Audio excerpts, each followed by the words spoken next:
Oaks, a house in the country which I rented for the summer. As an author, I write tales of mystery and murder. But the things that happened in this house were far more fantastic than any story I've ever had published. I brought a staff of servants from my city apartment, and my maid Lizzie Allen, who had been with me nearly 20 years. Lizzie? Yes, Miss Cornelia. Is the car ready? It's at the door. Look, Miss Cornelia, them servants you brought from the apartment are talking about walking out on us. Really? Well, I know they don't like it here, but I didn't think it was that bad. Well, they've been hearing things about the killer that the police call the Bat and the murders that he committed here this past winter. Now people are saying that he's back again.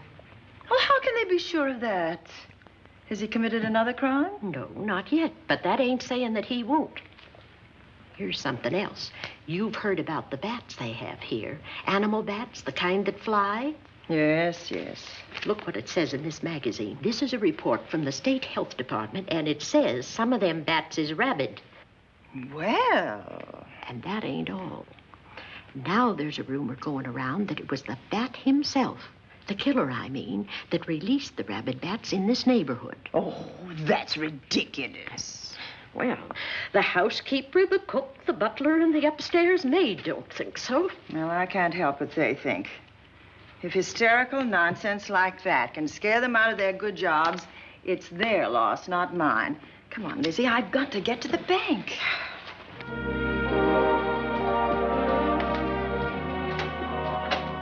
Drive directly to Zenith Bank, Warner. I'm afraid we'll have to hurry. It's near closing time. I'll get you there, Miss Van Gorder.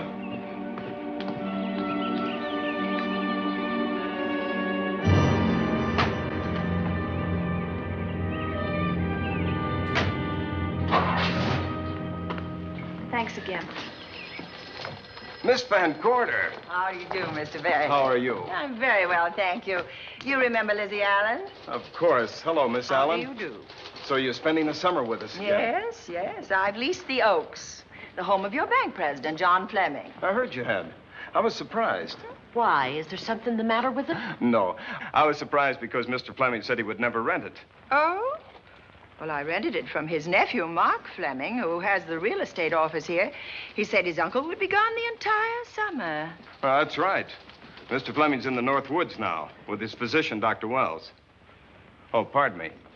Dale, I want you to meet my wife. We were married at Christmas time. That must have been nice. Believe me, it was. Oh, here she is. Oh, dear. My wife, Miss Van Gorder, Miss Allen. How do you do, Mrs. How do you do? Cornelia Van Gorder. Yes. Oh, well, I've read every murder mystery you've ever written. I just adored that weird one, The Private Morgue of Dr. X, even though it gave me the shivers. Only the shivers? Scared hell out of me. Oh. Well, I really mean that Miss Corney killed them off in that one. When you refer to my books, please don't call me Miss Corney.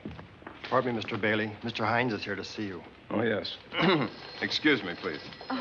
Don't be strangers now. No, Oh, no, I we should say won't. not. Oh, so you're a bride. Well, not quite. Not since Christmas. You know, I'm sure I've seen you. Well, I used to be my husband's secretary here in the bank. Of course I remember. May I welcome our most distinguished visitor back to Zenith? Oh, that's very charming, but, Lieutenant Anderson. Lieutenant Anderson, of course. Chief of Detectives of the Zenith Police Department. This is Miss Allen. Miss Allen? How do you do? Lieutenant Anderson is one of our favorite citizens. He's on the bank's board of directors. Not bad for a policeman. You must have made a good thing of it. Well, I saved my money, if that's what you mean. It's near closing time, and I've got some business in the safe deposit vault. Please come and see me, Mrs. Bailey. Oh, I'd love to. And you, Lieutenant. Thank you. Goodbye. Goodbye. Nice to meet you. My, what a charming woman. She moved into the Oaks just the other day. That house is a proper setting for a writer of mysteries. Oh, it certainly is. Vic, what's the matter? Come in here, both of you.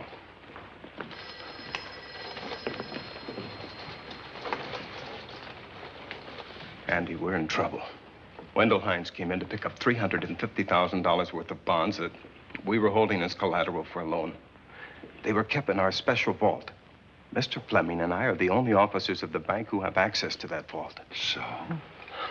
The Hines bonds are gone. That's not all. Other negotiable securities are missing. From what I can gather, short of a careful check, the bank has been looted of over $1 million worth of securities. You'll have to notify Fleming. I wish I could talk to him. Unfortunately, he and Dr. Wells are deep in the woods. They can't be reached by phone.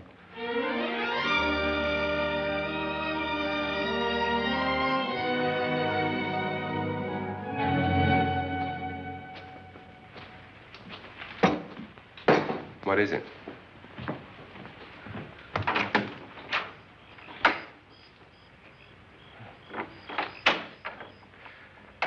I thought I heard someone on the path coming from the lake. Had an idea it might be that guide of ours. Oh, Sam won't show up until morning. It's a 20-mile canoe trip from here to civilization. 5 will get you 10. Sam has a message for me. I thought you told him at the bank not to bother you. I did, but they'll bother me. Doctor. Yes, John. What would you do for $500,000? Anything short of murder. Why not murder? Too messy. Too great a risk? For $500,000? Yes.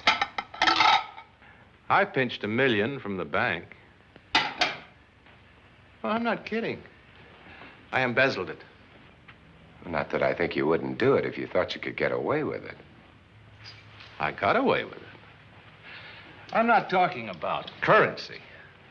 I took negotiable securities that could be converted into cash. I have the cash in 10s, 20s, and 100s. Well, I'm your doctor, not your lawyer. Why tell me this? You'll find out why. Who's going to take the blame for the robbery? Bailey, the cashier.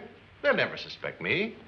I like Bailey. Well, so do I. I love the guy. I gave him his first chance. He has a lovely little wife. Charming girl. Was the best man. Where's the $1 million? In my family's tomb in Zenith. In the crypt with my father's casket. I don't buy that, John. No? No. You forget that I had you in charge when you were a very sick man. When you raved in delirium. And I heard you talk about a hidden room. Now, where else could you put a hidden room except in that mansion you built? That white elephant you call the Oaks. Look, everyone knows I have a bad heart. Now, who would doubt it if you wired the bank directors that my heart had failed? That I had fallen from a great height here in the woods, and that I was badly smashed up. You could ship the body back for burial and instruct them not to open the casket due to the condition of its contents. Well, you realize, of course, that we'd have to have a body to put in that casket, which means that we'd have to deal with an undertaker at this end. Of course. Well, where do we get a body? Couldn't we provide one of our own? How about Sam? Sam, our guide? Sam weighs about as much as I do. He's practically a hermit. He wouldn't be missed for a long time. The local undertaker would know him. Not if we made him look as if he'd been in a serious accident. But if Bailey's going to take the blame, why'd he have to do this? A jury might acquit him. In that case, I'd be a logical suspect. I could disappear, of course, but it's safer if they think I'm dead.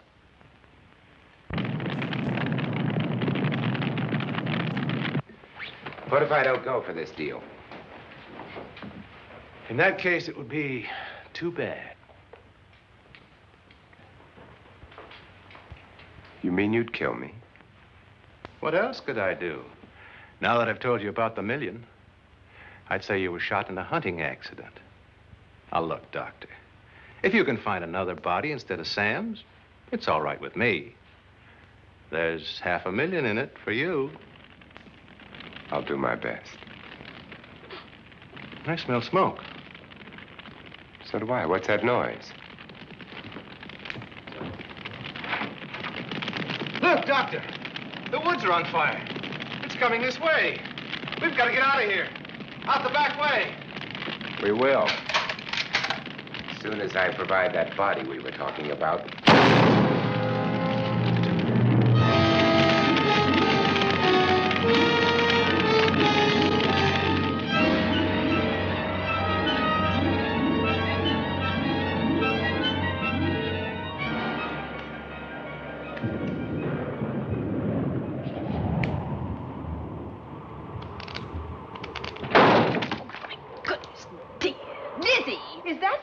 Yes, Miss Cornelia. There's a storm coming up, and it's gonna be a snorter. The wind nearly blew the door off its hinges. Well, that noise blew my game higher than a kite. I think I've lost some of the cars. Oh, I'll get them for you. Oh, I see you found the paper. Drat that paper boy. Scooting by on his bicycle, just chucked it into a clump of bushes and let it go at that. For land's sake, Mr. Vic Bailey's been arrested. Oh? I think. Victor Bailey, vice president and cashier of the Zenith Bank, was arraigned before United States Commissioner Alvin Fielding, charged with the embezzlement of over $1 million. I can't believe Vic Bailey had anything to do with that robbery. Oh, well, I see our landlord is home again. Landlord? Mr. Fleming. Dr. Malcolm Wells is back in town with the body of John Fleming, president of the Zenith Bank, who was killed in a forest fire. Mr. Fleming will be laid to rest in his family's tomb on Friday. And I hope he stays there. Well, why shouldn't he? Well, this is his house. And ever since he died, some funny things have happened here. For instance? The housekeeper, the cook, and the butler said that they heard strange noises at night. And the upstairs maid swore that she met a man without a face coming up the back stairs. Oh, so that's why they quit and left me to run this place without a staff. They didn't tell you, Miss Corney, but the truth is they were scared to stay. But you're still here, Lizzie. Haven't you seen anything? No. No, and even if I had, I ain't afraid of ghosts. They're afraid of me. Honest, Miss Corney, a spiritualist told me once that ghosts was allergic to me. But this bat feller they keep talking about in the paper, I guess he'd be different. No, I don't think you'd have the same effect on him. Oh, dear. What are they trying to do? Drive people away from this part of the country? Why, what does it say about the bat? Specialty seems to be killing women. My goodness, 2 of them in one night. All his victims died the same way, like their throats had been ripped open with steel claws. That's a charming little caper. I'll have to try it sometime. In a book.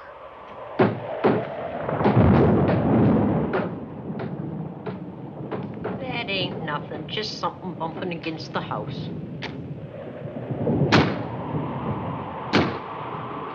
That's just the wind banging a door. Pay no attention to it. Listen to this. One of his victims, who lived for a moment after she was found, described the bat as a man without a face. Honest, Miss Corney, I think that woman must have been exaggerating.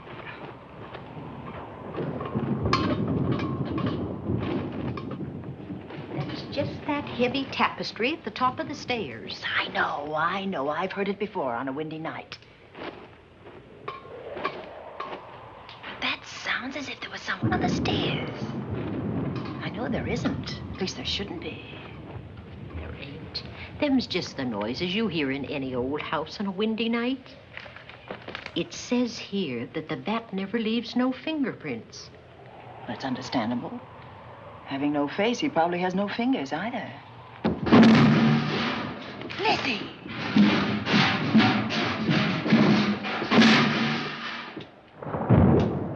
And that, I suppose, is the cat dropping its dentures. No, I don't think so. But I think it's something should be looked into.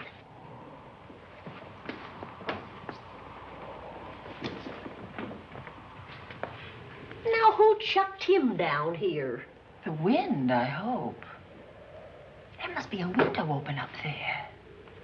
No, Lizzie. Let him lay. Let him sleep it off. I hope the power lines don't go down, put the lights out. Now, we'll check the windows in the living room and draw the curtains, and then we'll go to bed. Yes, ma'am.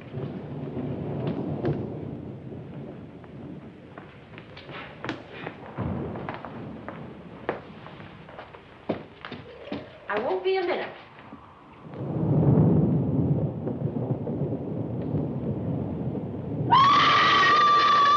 Gordy! Oh!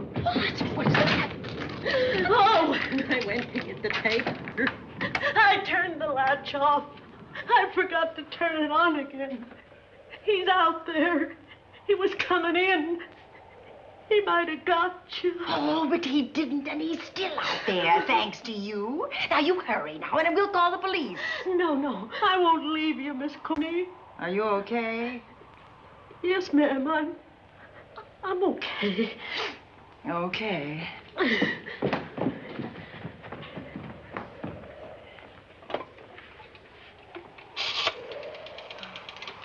Operator?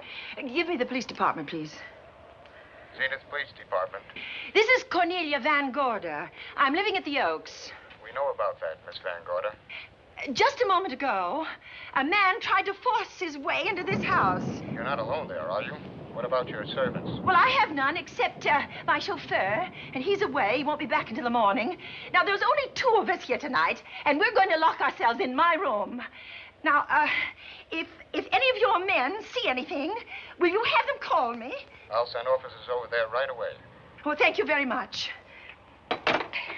Come on, Lizzie. We're going to sleep in my room.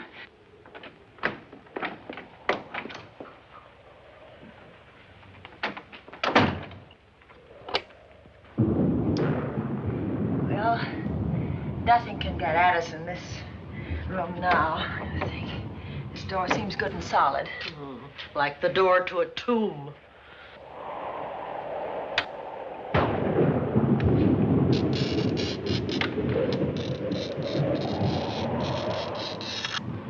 I think that couch will be comfortable. There's some extra bedding, you know, in the Yes, ma'am. closet.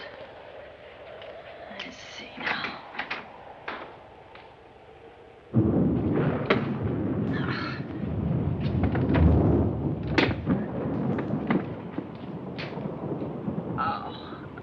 Huh? No bolt. Well, that's not so good.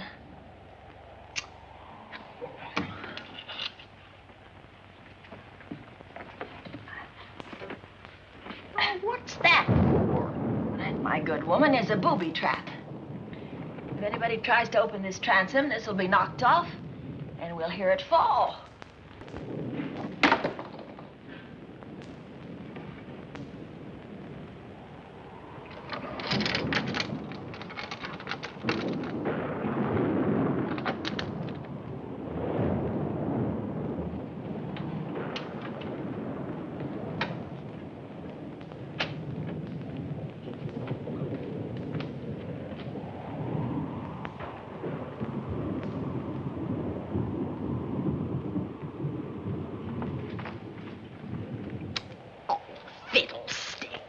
I forgot my night things, my robe, my gown, and my slippers. I'll go get them now. Now, wait a minute, Lizzie. I'll go with you. Now, don't you bother, Miss Cornelia. My room's just down the hall. Lizzie, I told you to wait. It's all right. I'll only be a second. Get in here. Get in here.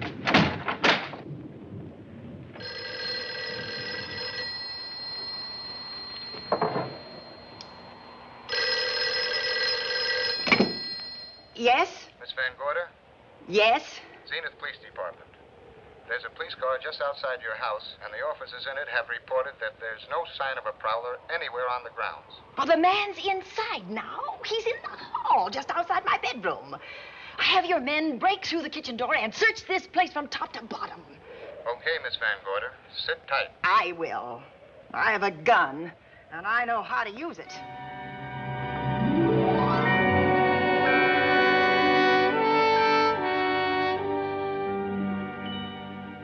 Oh, relax. relax, Lizzie. The police did a good job. They couldn't find anybody in here. But we both saw him, Miss Cornelia. All right, so he got away. But there are men on guard outside, so just try and get some rest. There's nothing can get at us here.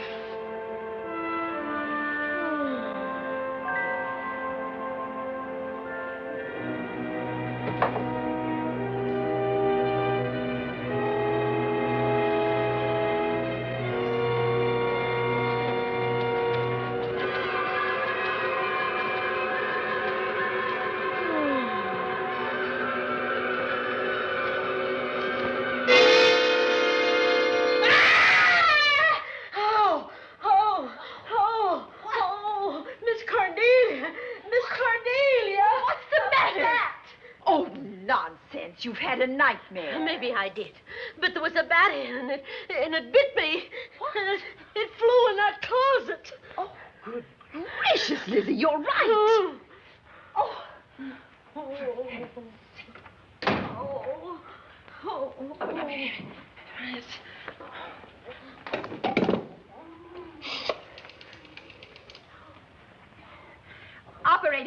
Operator, will you get me Dr. Malcolm Wells' office, please?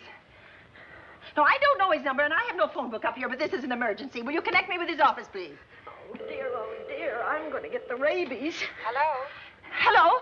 Dr. Wells' office? This is a call service. Dr. Wells is out at the moment, but if you'll give me your name and number, I'll try to locate him. Well, this is Miss Van Gorder of the Oaks. My maid has just been bitten by a bat that may be rabid, and she must have treatment as soon as possible. And I was told that Dr. Wells was the nearest physician. I'll try to find him for you, and if I can't, I'll send you another doctor. Oh, well, thank you very much. Oh, he's out on a case. Oh. Oh, I hope it's not a delivery. A baby, I mean, they can be terribly complicated. It never bothered me none. Oh, Lizzie, you never had a baby. Of course I didn't. That's why they never bothered me. Oh, does it hurt, huh? A little.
Dr. Wells? Are you there, Dr. Wells?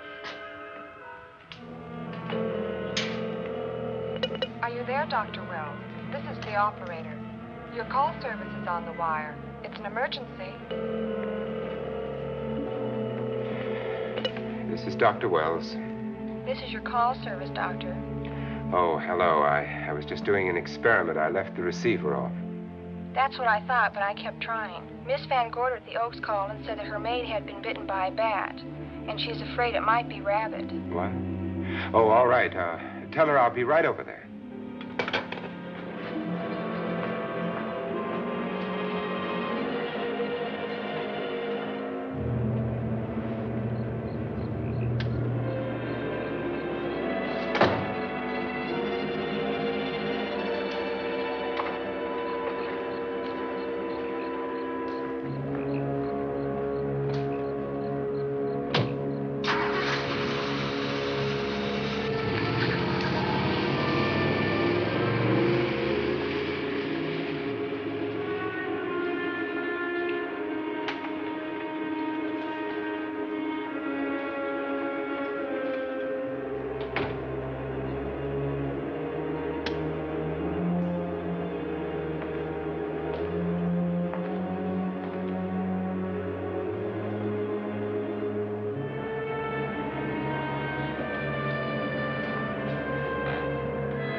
Who's there?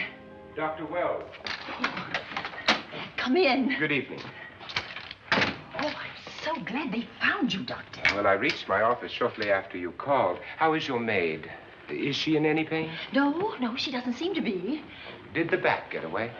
No, I believe it's still in my bedroom. Oh, good. I'll want to examine it.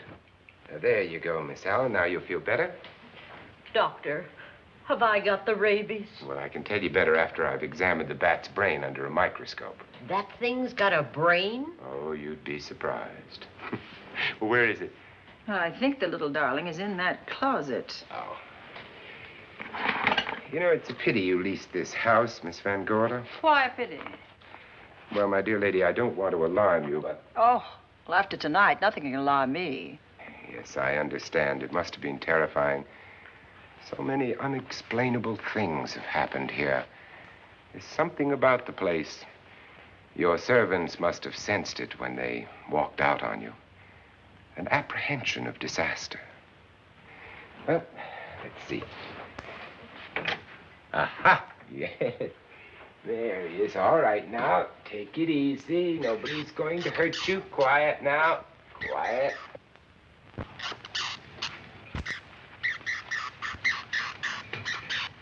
He looks quite normal. Doesn't seem to be sick at all.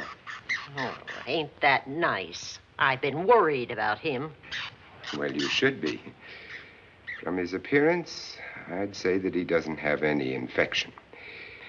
In which case, you've had a narrow escape. Now, you take one of those tablets I left for you, and I'll guarantee you a good night. And I'll drop in on you tomorrow. Oh, thanks for everything, Doctor. Now, don't worry, I can find my way out. Oh, I know you can, but do let me help you. Oh, don't forget that once I'm gone, you'll have to climb those stairs alone. Oh, I'm all right. I'm armed now. Can you shoot one of those things without shutting your eyes? Oh, Doctor, there are guns in every book I've ever written. I don't write about things I'm unfamiliar with. Lock the door, Lizzie. Good night. Yes, ma'am. Good night, Doctor. Accident? No, the wind blew him down. Oh. I think. Oh. Did you know that young Mark Fleming leased you this house without notifying his uncle? No, I didn't. Well, it doesn't matter now. John Fleming is dead, and Mark's his heir. But if John were alive, he would warn you to leave here, Miss Van Gorder. Really? Yes. It's been a tragic place for anyone who ever lived in it. Well, good night. Good night, Doctor. Who's out there? Nobody you need worry about, Doctor. Oh, it's Andy. That's right. Oh, good evening, Miss Van Gorder. Good evening, Lieutenant. Is somebody sick here? My maid was bitten by a bat. Oh? A rabid bat? Well, I'll know for sure when I get to my lab. I caught the bat. It happened indoors? In my bedroom. Yes. How'd it get in? Well, there are many ways a bat could get in a house. You ought to know. I spotted this hole in the window the minute I got here. Why? That's where the two-legged bat got your door open. Miss Van Gorder told me that she phoned headquarters at Zenith. Yes, I phoned twice. The second time was after the prowler got in the house.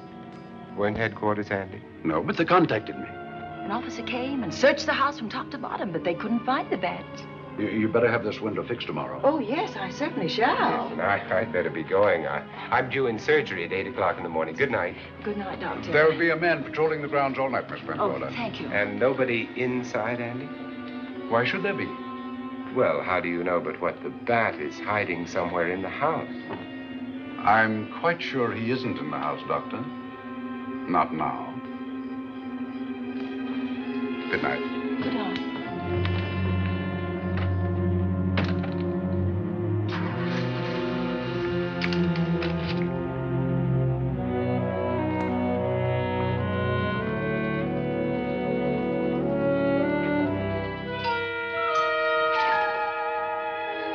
Hi, Andy. Hello, Mark. Well, congratulations. Real estate business must be picking up.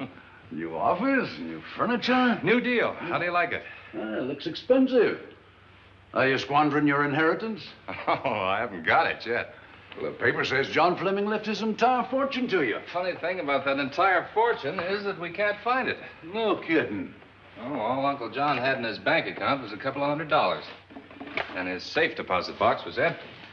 If we don't find that missing million, mine will be empty, too. How come?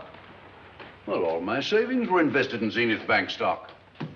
The examiners won't certify the bank is solvent until those stolen securities are found. So the stockholders have voted an assessment that'll wipe some of us out. It's a since those securities have been converted into cash. And if I can't find that cash, I'm sunk. Well, where are you going to look for it, Andy? Here in Zenith. Your uncle wouldn't take $1 million on a hunting trip, would he? You suspect Uncle John? Why, Andy, he founded the Zenith Bank. That'd be like robbing the family tomb. You think he wouldn't?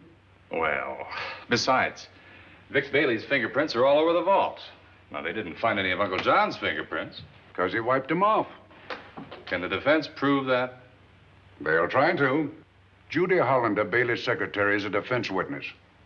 And they believe her testimony will have a powerful effect on the jury. Oh, well, she has a powerful effect on me. Judy's a doll. Here's the book you mentioned, Judy. It's your newest one. Yes, it's just been published. You can have that copy if you wish. Oh, it's a first edition and you've signed it. Yes, of course. Thank you so much. May I serve tea now, Miss Van Gorder? Yes, please do, Warner. Thank you. Well, I see you've engaged new servants. Yes, of course. Well, how did you persuade them to live in this house? Well, Jane Patterson, my new housekeeper, knows this house better than you do, Doctor. Oh? She worked for John Fleming. And Warner was my chauffeur. Chauffeur turned butler? It's incredible.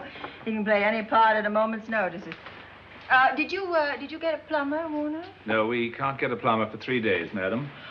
What about that leaking pipe? The basement will be flooded in 3 days. The pipe is no longer leaking. You mean it's dried up of its own accord? No, not quite. I packed the elbow where the water was coming out. Packed the elbow? Oh, where did you learn how to do that? Well, into each life, a little rain must fall, and a careful man learns to keep himself dry. Now, is there anything else that you require, Miss Van Gorder? No, not at the moment, Warner. Thank you, madam. Now, there's a character. How long did you say that he worked for you as chauffeur? About 3 months. Well, I hope he doesn't have a police record. My dear Dale, it may interest you to know that the last night of his life, John Fleming told me that he loved your husband like a son. If Fleming were alive today, he would be fighting to prove Vic's innocence. Could Mr. Fleming prove his own innocence? Miss Van Gorder, can there be any doubt about it? There will be when Miss Hollander testifies at Vic's trial. Oh? You know something that we haven't heard yet, Judy? Something I saw with my own eyes. She's not permitted to say what it was. My dear girl, I wouldn't think of asking her. But let's assume for a moment that Fleming did steal the $1 million. Now, what would he do about it? Where is it? Hidden someplace where he could lay his hands on it without getting caught in the act. Now, if I was writing this, instead of living in the middle of it, I'd hide it right here in this spooky old house. Under a loose floorboard or up a chimney? If Mr. Fleming had the nerve to steal $1 million, he'd make his plans well in advance. I'd say he'd prepare a place to hide it. Possibly when this house was being built. Now, I rented this place for Mark Fleming, his nephew. I wonder if he'd have the floor plans. I'll ask him. Yes. Lizzie, will you bring Mrs. Bailey the phone? Oh, you ask him now. Okay. His number is Summit 7537. Oh, thank you, Lizzie. Summit 7537. Not bad, eh, Andy? That means new business. Now, you see, somebody wants to buy a house. Mark Fleming speaking. Oh, hello, Dale. Well, hang on a minute, honey, while I see if I have him. It's Dale Bailey, all excited. Miss Van Gorder wants to know if I have the floor plans of the Oaks. Now, what would she want with the floor plans? Well, she suggested to me that your uncle might have hidden the bank loot there. Are the plans here? Somewhere in the house itself. Wait a minute, there is a place where Uncle Johnny might have kept those blueprints. What place? Well, I heard him talk about it a good many years ago. I can't be sure of the exact location. Anyway, I don't think the old boy had the guts to steal $1 million. But if I find those plans, I'll let you know, Andy.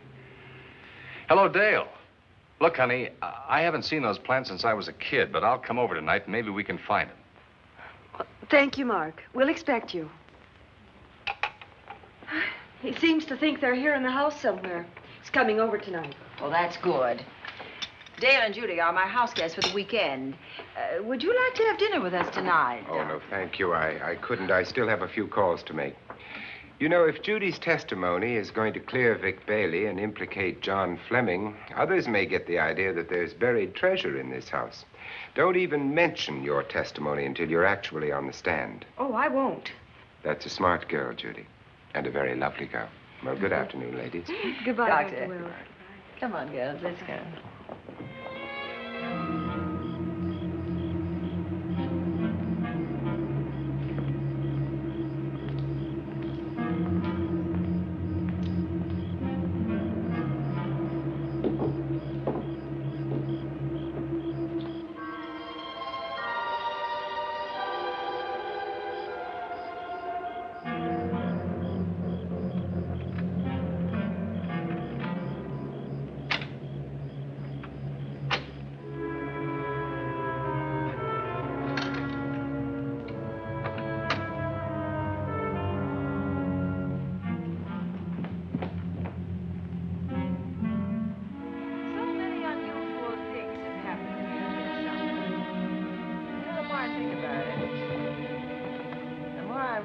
I should be putting them down on paper. Weren't you your husband's secretary, Dale? Yes, I was. Do you take shorthand? Well, my dear, if you'd like to have your mind occupied, I want you to work with me while I write the story of this fantastic criminal, the Bat.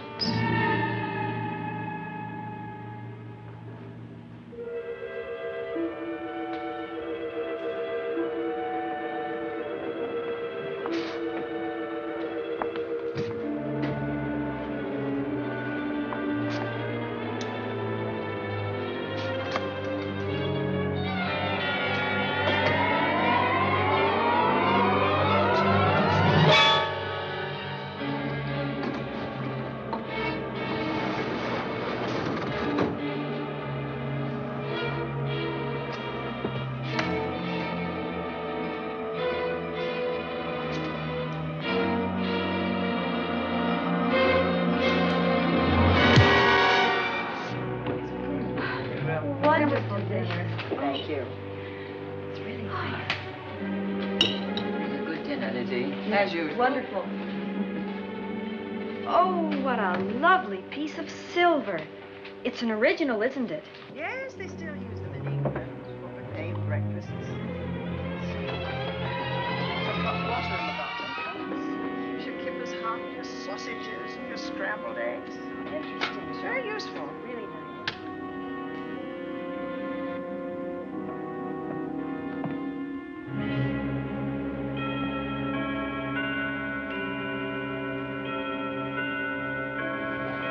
Clock hasn't struck the hour in the last 10 years, if I'm to believe what Mark Fleming told me.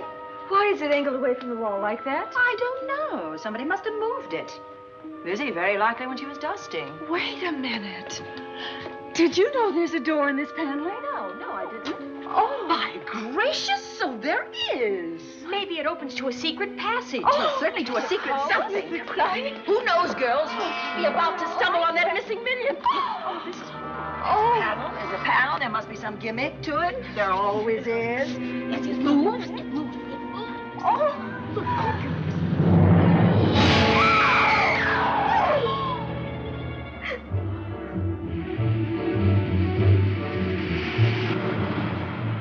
Calling car 11. Calling car 11.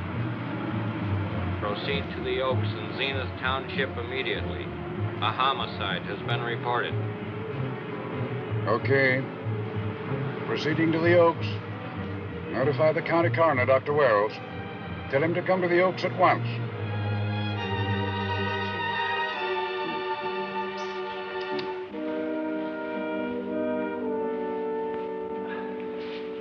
Horrible. As if his throat has been torn by some creature with fangs or claws. That's his sign. We found it on the others he killed. I'd hoped those reports that he was up to his old tricks again were pure imagination, but apparently they're based on fact. He's come back. Back to the scene of his kills. Yes, that's who I mean. That's who did this. The bat. Who found Mark? We all did. And it's Dale and Judy and I.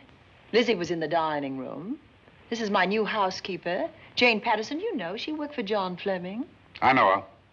Where were you, Mrs. Patterson? In the kitchen, cleaning up. I cooked the dinner tonight. Did you know that the secret closet was here? No. It was behind the grandfather's clock. Well, it was I who found it, really. Noticed the clock had been moved and the door wasn't quite closed. I'll get it.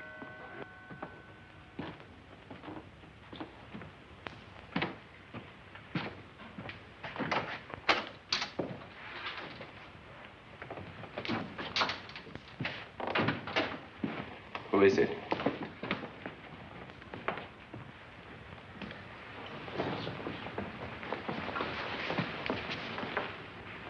Mark Fleming. As coroner, you saw the same wounds on the others. How long's he been dead? Oh, I'd say about a half an hour. You believe it was the bat? That's a bat's trademark. Perhaps he's still in the house. That's possible. Why should he be? Because he's looking for something, and like you, he believes it's here. And he's a persistent killer. I would advise you to get out of this house as quickly as possible, notwithstanding our expert police protection. Have you called the morgue? They're on their way here. Oh, good. I want to examine the body before they get here. May we take it into another room? Yes, to the sunroom in the back. Thank you. Give me a hand. Excuse me.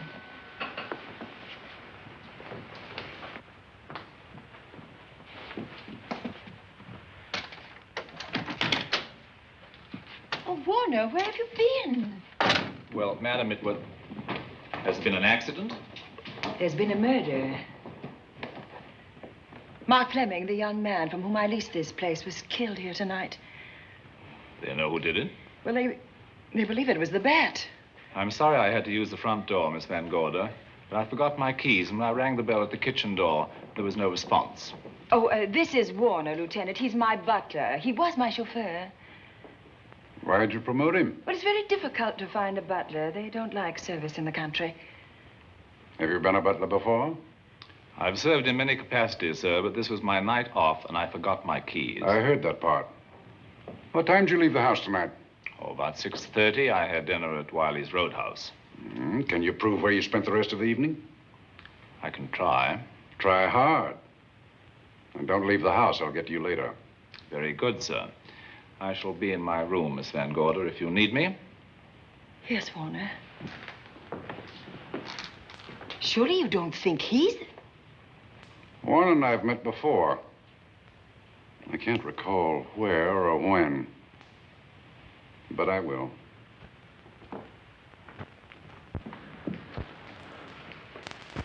There'll be a crew here shortly from headquarters, dusting for fingerprints, taking photographs. But in the meantime, Mrs. Patterson, you aren't leaving the house tonight, are you? No, Lieutenant. Don't. I'll talk to you in the morning. Good night. Good night, sir. Good night, Miss Van Gorder. Dale, I was with Mark Fleming this afternoon when you talked to him about the floor plans of this house. I heard him tell you he was coming here tonight. Dale called him at my request. She told me he was coming. Who else heard her tell you that? Judy, Lizzie. And that nice Dr. Wells. Dr. Wells. There are a few killers who kill for the fun of it. The bat very likely is a mental case, and I'm convinced that his crimes are motivated by his mania for personal gain. There's $1 million at large, and he's going to keep on hunting for it until he lays his hands on it. Now, these young ladies are staying here tonight? Yes, they're my house guests. Well, when my crew arrives, we'll be busy for a while, so I'd suggest that That we go to our rooms? That's a very good idea. Come on, girls. What about a police guard for this house tonight, Lieutenant? You've got one. I'm going to cover this place tonight from the attic to the basement. If the vet makes another call, I'll have a little surprise for him. Who is he? Have you any idea?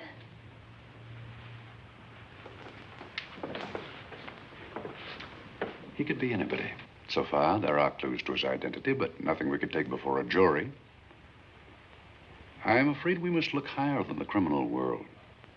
He may be a merchant, lawyer, doctor, scientist, one of the pillars of his community.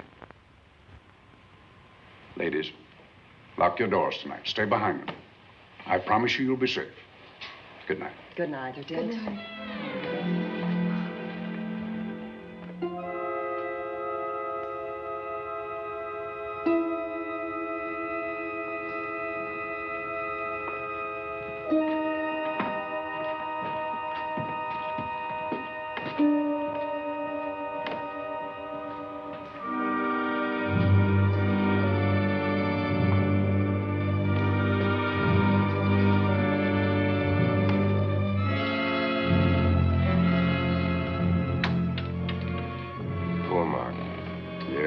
Pity. So young. Well, Doctor, do you agree it was the bat? In my report, I shall say the death was caused by the same technique used in the other killings. A paralyzing blow to the throat, followed by severe lacerations of the jugular, resulting in excessive hemorrhage. In a layman's language, he didn't know what hit him. Oh, he knew. But he didn't have time to think about it.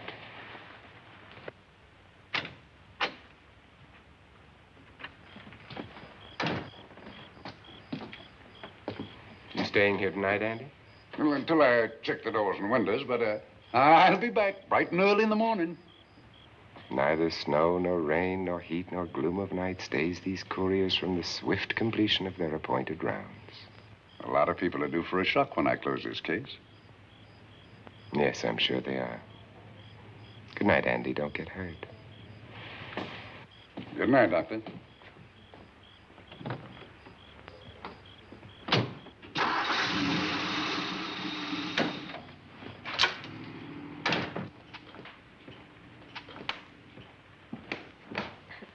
You know, I think we'd better let you get some sleep. Oh, Lizzie and I share this room for mutual protection.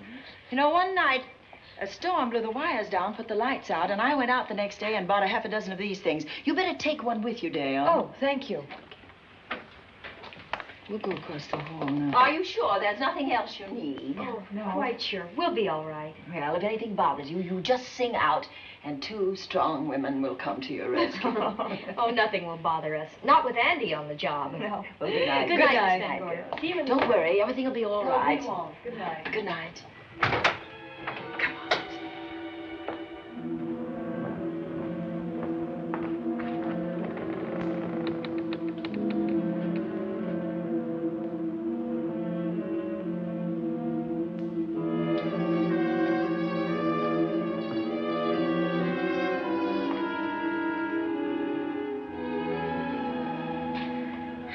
I don't think I'll sleep tonight. Me neither. All I can see is poor Mark Fleming staring at us. I thought that when people died, their eyes closed, as in sleep. Don't think about it. I'll bet you're thinking about it. No, I was thinking of my poor husband sleeping in jail tonight. Oh, Judy, I love him so much.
What's that noise? Oh, I don't know. I kind of fell half asleep. For a moment, I thought it was something from a dream. It's somewhere in the house. Yes, on the floor above. Not directly over us. Probably a room overlooking the driveway.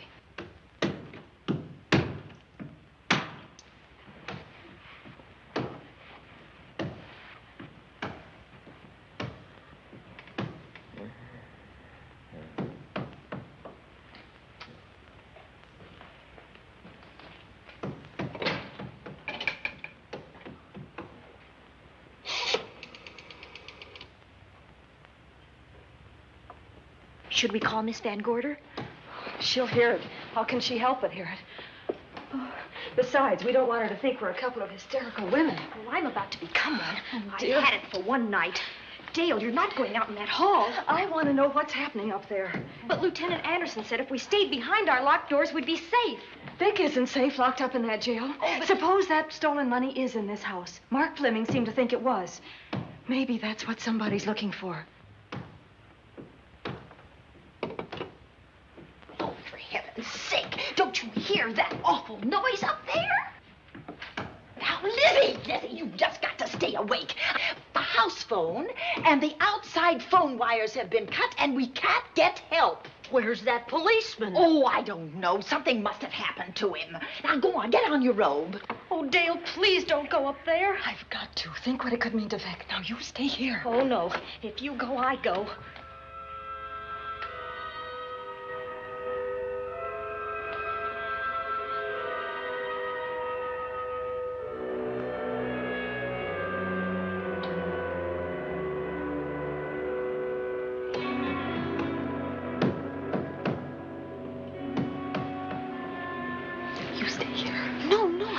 Go up there alone. You wait here. I'm going to see what it is. Oh, please let me go with you, Judy, will you warn me if anyone comes? I'll only be a moment. Now, wait.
Give her to me. I'll look after her. Gavin.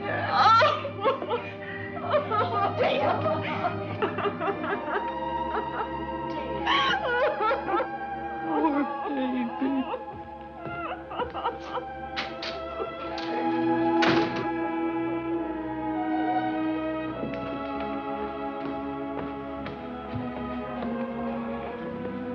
Judy.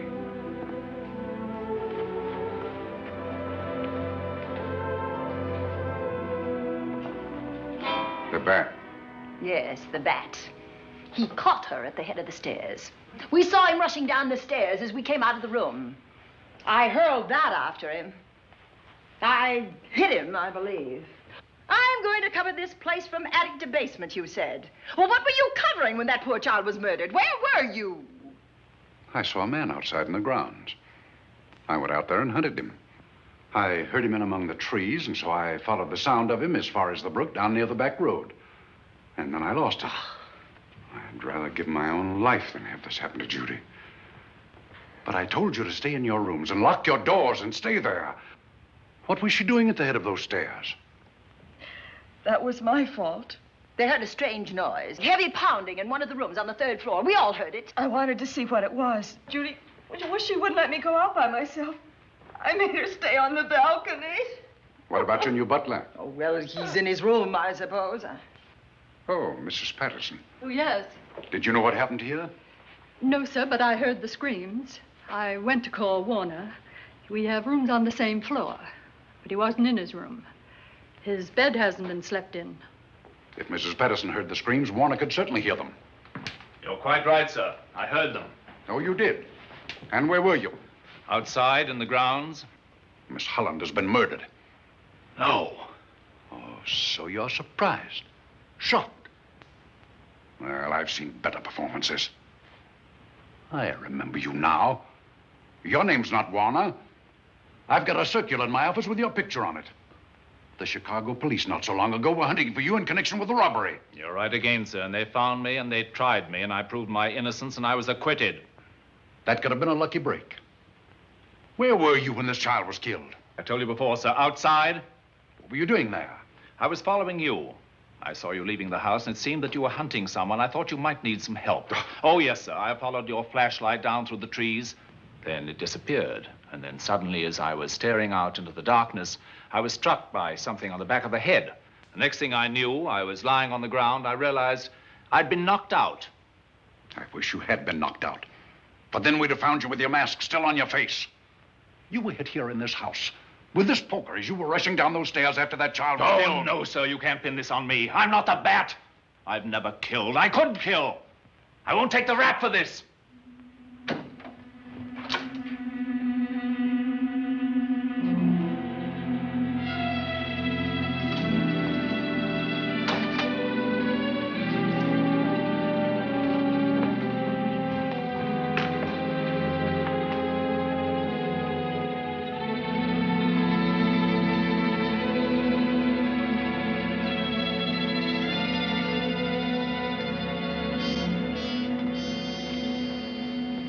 Doctor, we have another case for the county coroner.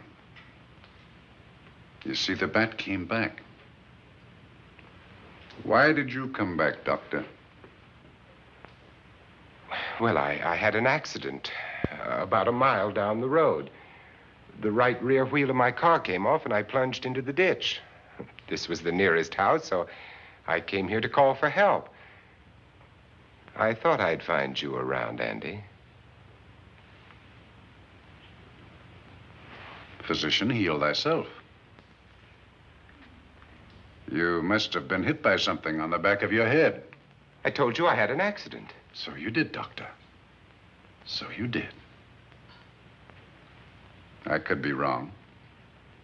But maybe I'm not. We shall see. All right, dear, let's start a new chapter.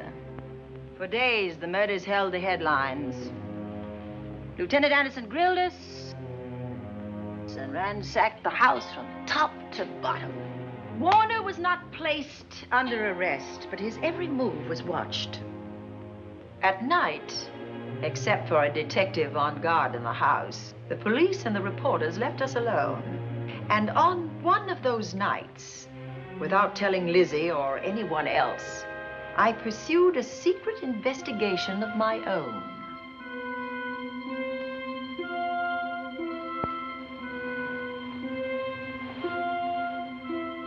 It was in an empty room on the 3rd floor where we kept our trunks and other things.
Put him up, man.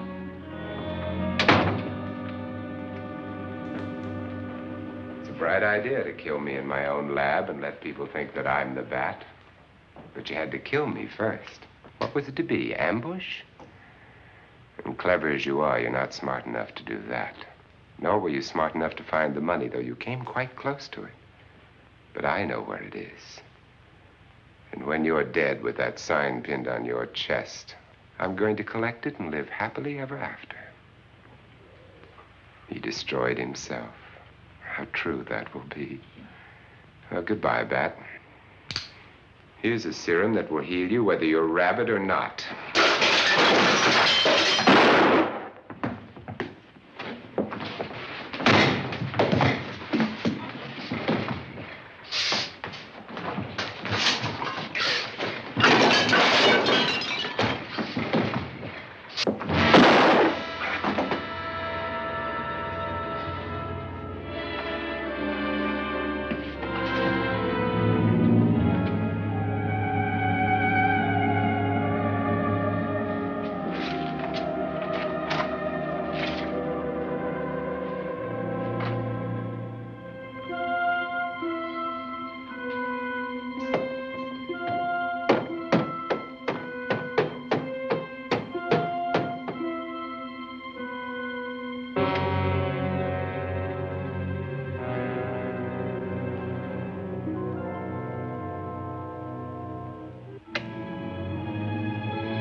Something's wrong.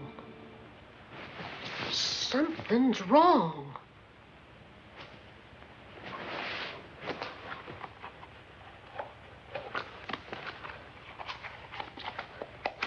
Miss Cornelia.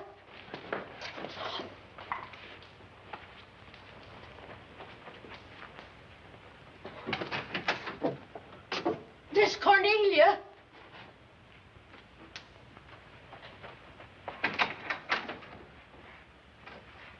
Now, where would she be going at this time of night?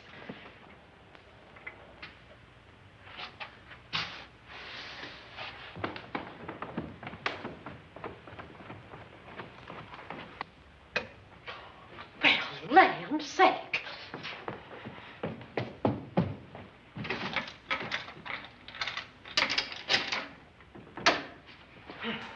I never. Oh. Mr. Davenport. Mr. Davenport. Oh, a fine thing. The door unbolted, the chain off, and you asleep on the job.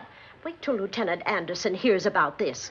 Come on, wake up. What's the matter with you? I don't know. My head hurts. My whole body's numb. Here, take a sip of this. Try to snap out of it. I'll be back in a minute.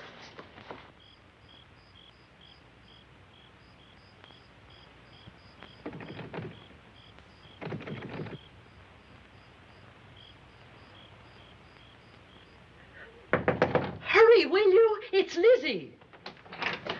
I'm terribly worried. I can't find Miss Cornelia anywhere, and something's happened to the policeman. I don't know what. Get Warner. Bring him to the drawing room. Tell him we need him.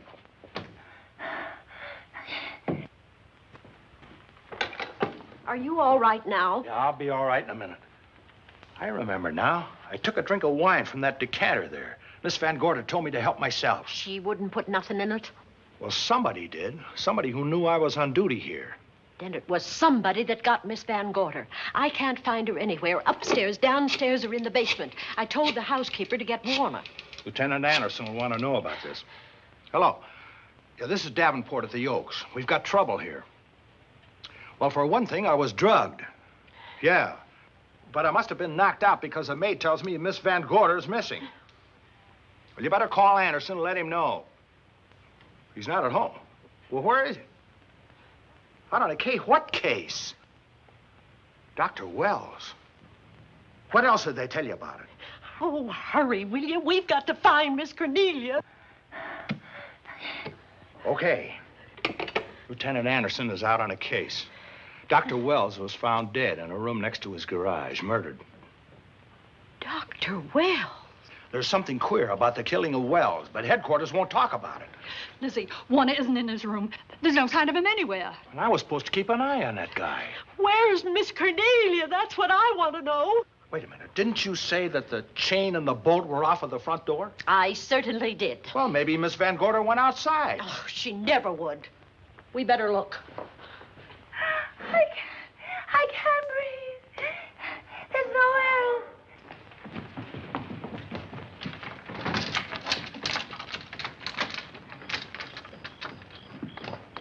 Miss Cornelia. Oh, Miss Van Miss Gorder. Cornelia. Miss Cornelia. Miss Van Gorder. Look. There's a light in that room on the 3rd floor. Were you up there tonight? Well, of course I was, but I turned the lights out before I came downstairs. Then Miss Cornelia might have turned them on again. That's where we're going to look first. Come on.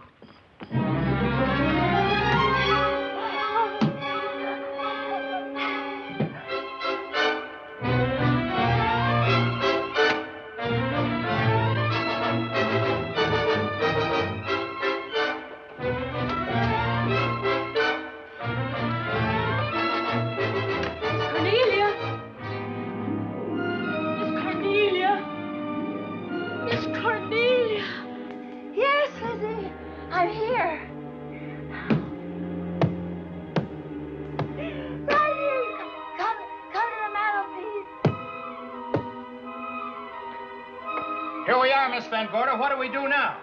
Over the mantel, there are 5 panels. Strike it with your hand.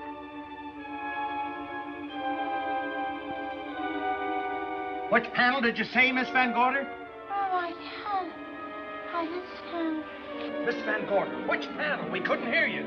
She said strike it. What difference does it make which panel? Strike them all. Look.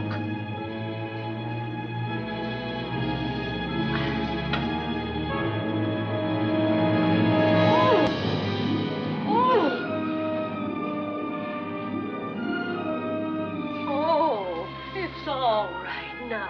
It's all right, dear. Lizzie's here.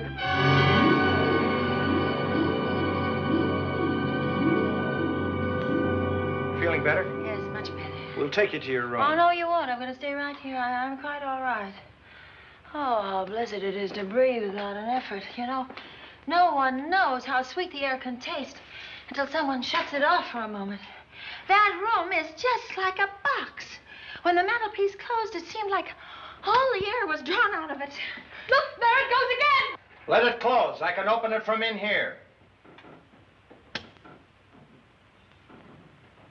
There's a control panel behind this blueprint. Electric motor under the trap door here. Once the door is open, you can keep it that way.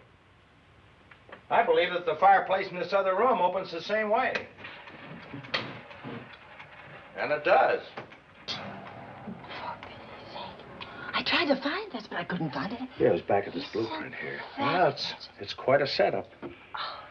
Too bad we can't open that safe in the same way. Take an expert to crack this box or a shot of nitro. Oh, maybe that's what the bat had in mind. Could be. Seems he's on the prowl tonight. Miss Van Gorder, Warner has disappeared. And Dr. Wells has been murdered.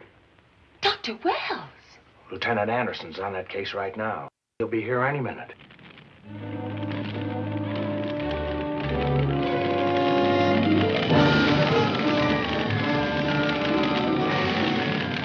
What's that noise? Miss Van Gorder, the garage is on fire. Scott, look at that. Lizzie, put that light out in the other room. Now, where are you going? To report the fire. Well, you just stay right here. Miss Van Gorder, the garage. Well, let it burn. You watch the stair. Can't you see that fire was set to get us out of the house? Out of the house? Were you talking about the... Yes, I'm talking about the bat. Now that the lights are out, he'll think his trick has worked, and we've gone. He'll be here any minute. Well, so will Lieutenant Anderson. I hope so, but the bat will be here first. And he'll kill again if we're in his way. We've got to be as clever as he is.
But you'll be safer downstairs. I'll take care of you. Well, the others can go, but I'm going to stay right here.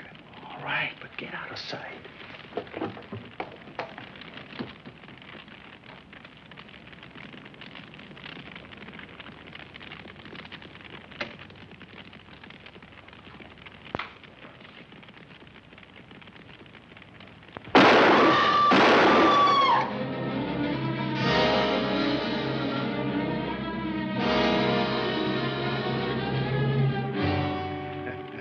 Let's face it, ladies, and get it over with.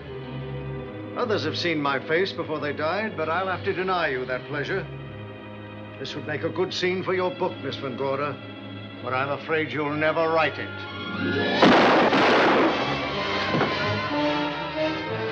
That is Warner. I could tell. You misjudged me, Miss Ellen. Warner! I don't like being a murder suspect, Miss Van Gorder. I was headed for a plane, but halfway to the airport, I changed my mind and came back. I'm glad that I did.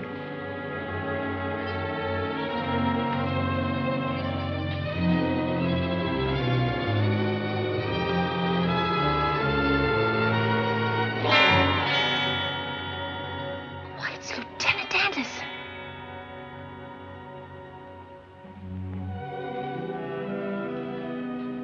Yes, it was Anderson.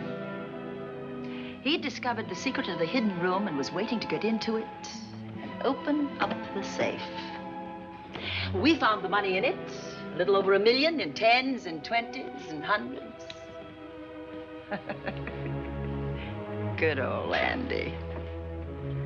With all his ill-gotten gains invested in bank stock. It's rather a clever way to hide stolen money. In the open, as it were, and so respectable. But don't try it. No matter how clever you are, you can't hide murder.